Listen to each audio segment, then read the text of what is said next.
को सियासी सरगर्मी के नाम पर तशद्दुद की इजाजत नहीं दी जाएगी। कोर कमांडर्स कॉन्फ्रेंस में ऐलान। ISPR के मुताबिक army chief general Asim Munir की जेर सदारत 262वीं कोर कमांडर कॉन्फ्रेंस में इंतखाबात में इलेक्शन कमीशन की मुआवनत के लिए फौज की तैनाती पर तबादला ख्याल किया गया। फोरम ने कहा कि किसी को सियासी सरगर्मी के नाम पर तशद्दुद की इजाजत नहीं दी जाएगी।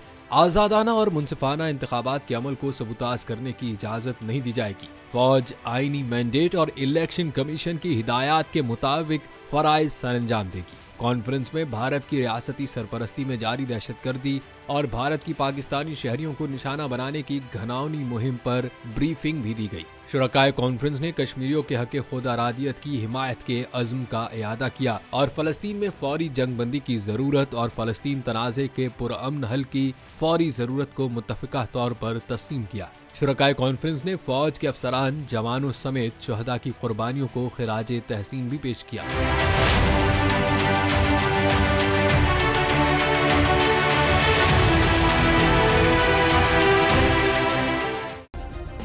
सब्सक्राइब करें और बेल दबाएं ताकि कोई खबर रह न जाए।